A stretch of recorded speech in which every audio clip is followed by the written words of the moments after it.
Welcome back. In this lecture, you will learn how to put an internal traffic filter. In other words, whether you or some co-workers or teammates are working or visiting your own website, you don't want those visits to inflate your data. The only data that we're interested in are going to be outside visitors coming to our website that we can turn into potential customers. So I'm going to show you two different versions of filtering internal traffic. One for small businesses, that's going to be applicable to most, and the second if you have a lot of people working for you, going in and out on your website frequently. They require two different methods. Let's start off with the first one. If you are a small business with few people in the company, let's get started. So the first thing we're going to do is move down to admin and then go to data streams, select our data stream, go down to configure tag settings, and then move over to the right where it says settings show all. And then we're going to go down and click on define internal traffic. So there are two steps here in order to filter our own traffic. The first one is that we need to let the Google Tag Manager understand what is actually defined as internal traffic. So once it understands what is defined as internal traffic, then we need to let Google Analytics know that, okay, whenever you see this internal traffic tag, filter it, don't show it in the reports. So we need to define it, and then we need to put up a filter that uses that specific definition. And that is how we remove our own traffic in our reports. Let me show you. So we're going to go up to create.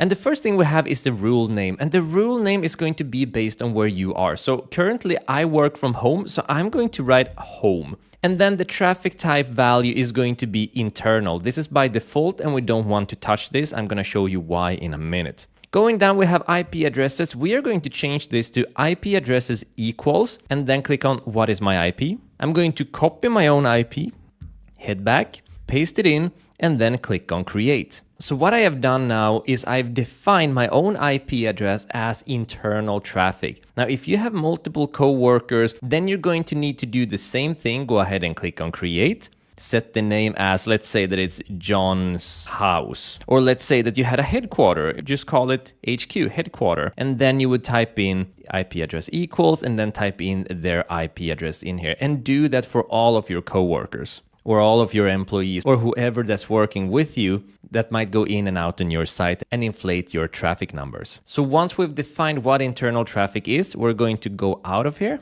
go back, then we're going to go down to data settings, data filters. So we've defined it, now we're going to filter it. For most of you, you should already have one called internal traffic here. All you need to do then is click there, go down, and then click on active. Now you're gonna notice that it says traffic type internal, and this is how it recognizes what is internal traffic. In the previous define, we called all of the ones connected to that IP address as internal, and here we're saying all of the ones with the parameter value internal, they should be filtered. So that is how they connect with each other, and that is how you remove all of your internal traffic from your reports. And then I'm gonna click on save and activate filter.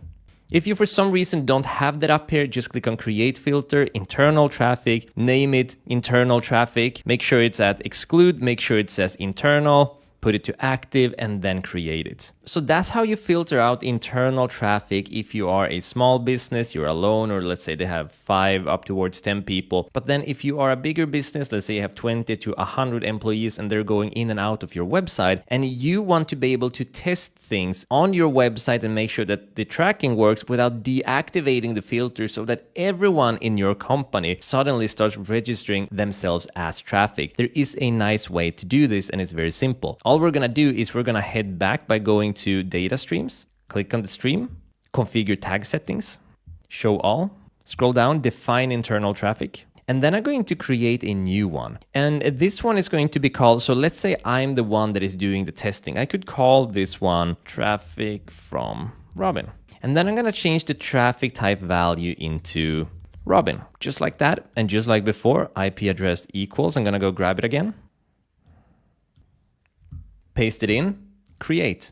I'm gonna head back once again, data settings, data filters, create filter, internal traffic, traffic from Robin. We're gonna make sure it's on exclude, and traffic type, we're gonna call this Robin. And then I'm gonna move it to active and click on create, activate filter.